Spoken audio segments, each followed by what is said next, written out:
Hello, friends. How are you all doing? This is Coach Bala here, coming to you from Singapore, um, the 23rd of August. And I know I missed out on the weekend message again, but I thought that I'll give you one, better late than never, as they say. No, this is a very special recording for me here. Now I'll tell you why. So today's message, I want to touch on one of the three important pillars of Runner's Eye program, which is to have fun while running. And what better place than recording this podcast or this weekend message than here, which is I'm right, as you can see the Sands Hotel. I'm right at the Double Helix Bridge in Singapore. It's about 11 p.m. or so in the night. I finished a long, hard day of client meetings. I came in the morning at 6 o'clock after just about 4 hours of sleep, a flight from Chennai. I'm here, and there was like at least 5 meetings today, back to back to back. And I just finished a client dinner, and I'm here. I reached hotel at about 9:30 in the night, and I just changed up and just didn't want to miss this evening run. That is fun. So I thought that it's a good time for me, while I'm having fun, to record a message on what it means, this important pillar, to have fun, how to get that, because nailing this pillar, folks, is how you run for a very long time. Okay, when running becomes fun, anything in life, when it becomes fun, you keep doing it, right? So the goal of Runner's Eye is not only to make you long distance runners, not only to make you amazing human beings, not only to make you get all those medals and certificates. It is also to imbibe a culture of a long-term activity of running that gives you health over a very long time. So for you to do anything for a long time, as you know, we need to have fun. So that's why today's topic is about fun, and that's why today's topic I'm recording it here, because I'm having fun while doing this. Sort of walk the walk and talk the talk, so to speak. So first of all, let me show you where I am. It's a good, for those of you who have never visited Singapore, I just wanted to show you where I am. This is what is a Double Helix Bridge. It is in the Marina area of Singapore, sort of downtown Singapore. It's just one of those very, very beautiful, should I say, downtown runs, and that's the famous Singapore hotel, the Sands Hotel. And then there is this shopping mall there. This Lotus thing, I think it's some kind of a auditorium kind of a thing, and then these are all the corporate offices. Somewhere there is where the Google office is, where I used to come many years ago when I was working there, and it's just right above that marina there. And then if you see, it's just the city is sort of surrounding this marina, and all these 5-star hotels are also here. It's stayed in these hotels too. Those of you who are coming here, Pan Pacific is a beautiful hotel to stay, and I think this is also a Grand Orient hotel. But essentially, and by the way, that place there, it's a very famous hotel landmark in Singapore. That's the Fullerton Hotel. It's another very famous hotel that gives a lot of people coming to Singapore to view this. But yeah, this is not only a very beautiful place, it's also a phenomenal place to run, especially in the nights. As you can imagine, the lights here, the whole city is alive, and it's just one of those fun as you do this. So coming back to the topic about having fun. So when you think about it, folks, having fun in an activity like running, some people who are not yet understood this pillar might be thinking, man, how can running long be fun? When my body is paining, when I'm sweating, I just have to somehow do it. How can that be ever fun to anyone? Well, the way, first thing is start trusting me for now. Those of you who do not believe that, who have that sentiment, to trust me that running can be a lot of fun, provided you put in the right input. Now, if you define fun, how do I define fun?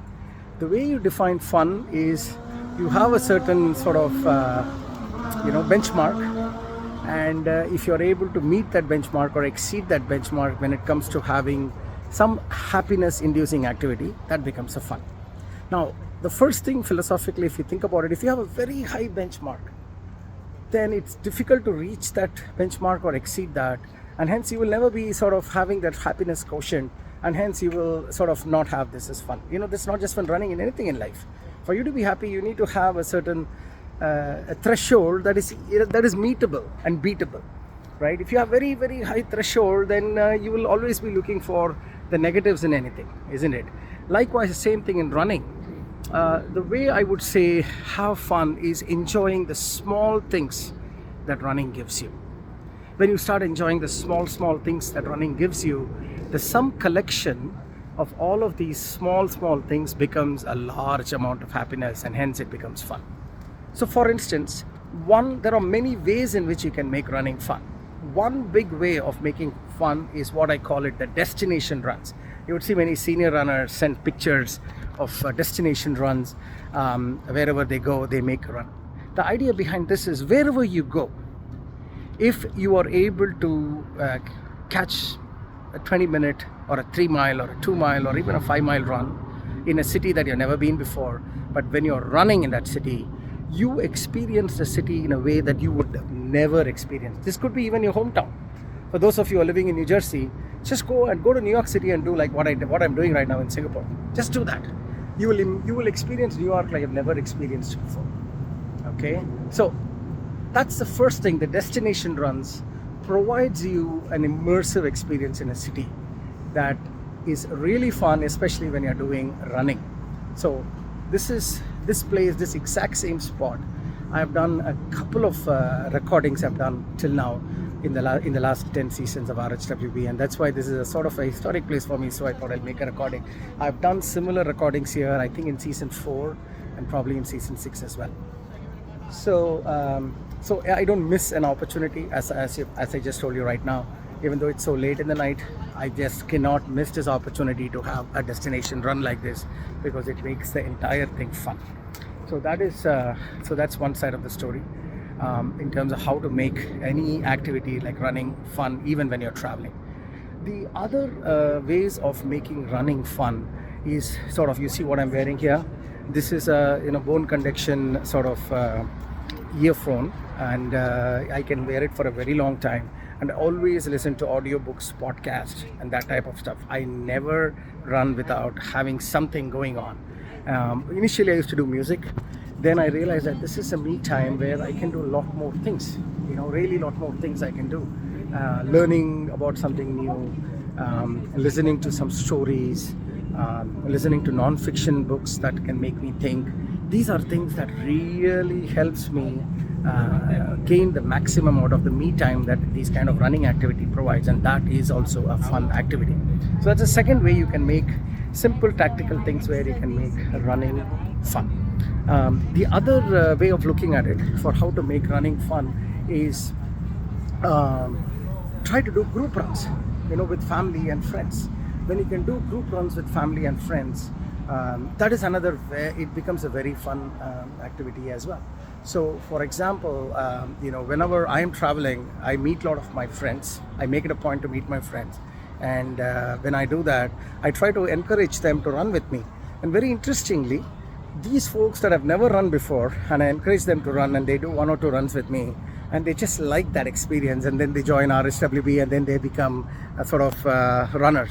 So for instance, today I met a client who I didn't know that he was following me on Strava. So he has seen all the pictures, and he told me that, hey, I know that you run a lot. Do you want to run together tomorrow? I said, oh my God, I never realized that you're following me, and he's my client. So it's like an additional, time with him. I said, sure. So we are going to catch up some client running time tomorrow. That's another way of having fun, right? So then the last way of having fun, I would say, is that you can, choose a spot.